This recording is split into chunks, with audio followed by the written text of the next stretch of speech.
आवाज आ रही है पीछे।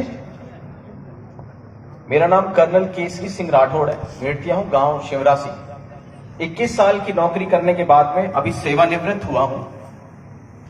देश की सेवा, देश का सिपाही तो मैं था। अब मैंने सोचा है कि अब मैं सिर्फ और सिर्फ, चाहे इस बात को नोट करें, अब मैं सिर्फ और सिर्फ अपने समाज का सिपाही बन के रहूंगा। मैं आज आपसे दो तरह की बात करूंगा। एक बात जो मेरे युवा भाइयों की पीड़ा मैंने देखी है, जो बेबसी देखी है, जो इन्होंने प्रकट की है, और एक बात जो अगले 10 साल में जिसके बारे में आप नहीं जानते हैं, जो हमें लोकतंत्र पार्ट 2 लाने वाली है, आने वाली। आप इस बात को ध्यान से सुनना और सोचना कि क्या यह जरूरी नहीं है कि हम एक साथ एक जगह हो जाएं। छोटी सी एक कहानी सुनाऊंगा क्योंकि मुझे समय 5 मिनट का दिया गया है। एक बाड़ा था गांव में।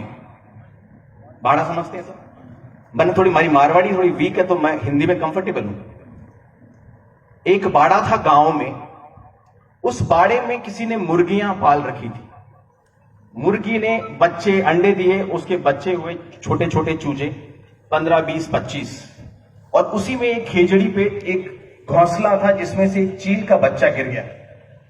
वो गिरा मुर्गियों के बच्चों के बीच में। मुर्गी का बच्चा अंडे से निकलते ही उछल के खड़ा हो जाता है, सुंदर लगता है और ची ची ची करता हुआ पीछे पीछे भागता है। देखा है सबने? चील का बच्चे को बड़े होने में समय लगता है। चील का बच्चा छोटा होता है तो सुंदर नहीं होता। चील के बच्चे के हाथ पांव में उतनी जान नहीं होती। वो चील का बच्चा अपने आप को उन मुर्गियों के बच्चों के बराबर समझने लग गया, जो आजकल मेरे युवा समझते हैं अपने आप को उन मुर्गियों के बच्चों के बराबर।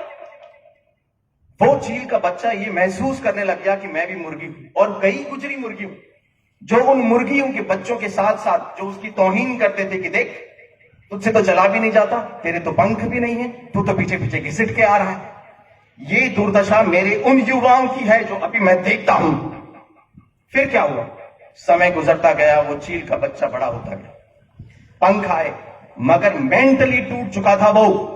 जो मकराना में हम टूट चुके हैं, मेंटली टूट चुका था वो। उसको लगता था मैं तो मुर्गी हूं और मैं तो एक अजीब सी मुर्गी हूं। उसे पता नहीं था कि मैं क्या हूं। फिर एक दिन एक चील आई जो उस पेड़ पे बैठी थी, इन्हीं हमारे सरपंचों जैसी, इन्हीं हमारे राजपूत युवाओं जैसी, हमारे कर्नल साहब जोधा जैसी। जिसने पहचाना उसे बोला, अरे भाई, अरे बेटा, तू ये नहीं है जो इनके साथ है, तो अपने आप को नहीं पहचान पाया, देखा ही नहीं था कभी उसने। फिर जब उसने उसको समझाया, उड़ के दिखाया और एक हाथ खोल के झापड़ मारना सिखाया, तब उसे समझ में आया वो क्या है। और जिस दिन उस चील के बच्चे ने अपने पंख खोले और एक झपीड़ मारी, तो आप सोच सकते हो उन मुर्गियों के साथ में क्या हुआ। तो मेरे चील के बच्चों, मुर्गियों के बीच पड़ के अपने आप को मुर्गी मत समझने लग जाना। ये जो चीलें उड़ रही है ना छोटी छोटी जगह पे, इनसे शिक्षा लो। अभी समय आ गया है, हमें झापड़ मारना है। अब क्या झापड़ मारना है, मैं आपसे वो टेक्निकल बात करूंगा। आज के करीब 70 साल पहले हमें लोकतंत्र का आगाज हुआ और हमारी 2.5 से 3 पीढ़ियां खप गई हैं क्योंकि राज चले गए। और उस समय रिमोट कंट्रोल राजा महाराजाओं के पास था। हम समझते ही नहीं थे कि लोकतंत्र क्या होगा और लोकतंत्र में क्या होगा। आज 70-75 साल के बाद हमने ये पहचाना है कि हमारी ऐसी तैसी हो गई। क्यों हो गई ऐसी तैसी? और वो जो बुद्धिजीवी वर्ग ऊपर बैठा है वो भी पहचान गया है कि 5000 साल से 10,000 साल से, सतयुग, त्रेता, द्वापर, कलयुग से अगर एक वर्ण व्यवस्था बनाई गई थी, अगर एक समाज में क्षत्रिय को स्थान दिया गया था, युद्ध करने की जगह दी गई थी, अगर वो प्रशासन में थे, एडमिनिस्ट्रेशन में थे, अगर आज 70 सालों से उनको उठाया है या हटाया है, तो वो जो भेड़ें थी जिनके आपने गिन लिए और उनको वहां बैठा दिया। भेड़ों की भीड़ ने जब लोकतंत्र पे कब्जा किया, तो आज आप देख रहे हैं क्या हो रहा है। ये जो बच्चे कह रहे हैं ये हो रहा है। अब मैं आखिरी में 2 मिनट में आपको कुछ सांकेतिक रूप से टेक्निकल बात बताना चाहता हूं। मैं 21 साल की नौकरी करके आया हूं और मैंने देश के करीब हर राज्य में नौकरी की है। और मैं राजनीति और नॉन राजनीतिक बुद्धिजीवियों से, जो आईएएस भी हैं क्षत्रिय समाज के, आईआरएस भी हैं, आईपीएस भी हैं, उनके साथ बैठा हूं। ध्यान देने की बात यह है, मोदी और योगी जो बीजेपी में हैं, उन्होंने इस बात को समझा है कि 545-42 सीटें हैं, लोकतंत्र में, लोकसभा में उसको 750 करने की जरूरत है। यानी कि वो लोकतंत्र का दूसरा पड़ाव, 1.5 गुना लोकतंत्र बढ़ने वाला है। यानी कि हर चीज का परिसीमन होगा। यानी कि हर पंचायत समिति से लेकर, हर जिले से लेकर, हर राज्य से लेकर देश में 1.5 गुना हर चीज बढ़ेगी। 5 साल में, 10 साल में, 15 साल में। यानी अगर 50% लोकतंत्र तब आया था तो 25% लोकतंत्र अब आएगा। उस टाइम हमारा रिमोट कंट्रोल उन राजा महाराजाओं के पास था, अब हमारा रिमोट कंट्रोल हमारे पास होना चाहिए। अब आपको यह समझने की जरूरत है, अगले 5 से 7 साल तक अगर साथ नहीं दिखोगे तो फिर बांटे जाओगे, उस तरीके से बांटे जाओगे, लोकतंत्र उस तरीके से परिसीमन करेगा, उठ नहीं पाओगे। आपसे निवेदन करता हूं, जो आज सरपंच हैं, किसी पदाधिकारी में हैं, किसी लेवल पर बैठे हुए हैं, कि मेरे इन युवाओं के उस भविष्य के लिए, इस परिसीमन के लिए एक साथ अगले 2.5 से 3 साल दिखना जरूरी है।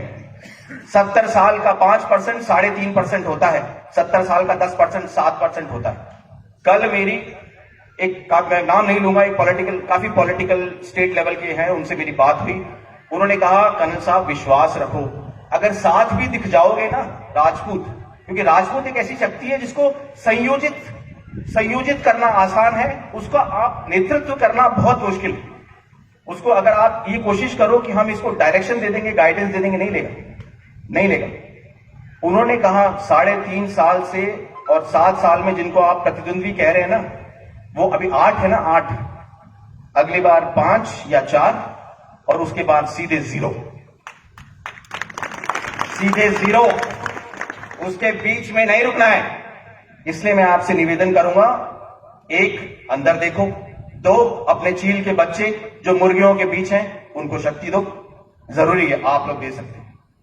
3 अपने बच्चों को बताओ, वो लोकतंत्र आके चला गया, अगले 5 साल में आपको पता भी नहीं लगेगा, कागजों में आएगा, नीतियों में आएगा, और 542 की 750 सीटें हो जाएंगी, 15 जिलों से 30 जिले हो गए। आप सिर्फ ये मीटिंगें करते रह जाएंगे। समझाओ, गांव के बच्चों को समझाओ समीकरण क्या होते हैं, बदलाव आएगा। मुझे तो विश्वास है, इसीलिए मैं अब आज से अगले 5 साल, 10 साल, 15 साल, जब तक मैं जीऊंगा, मैं समाज का सेवक बन के रहूंगा।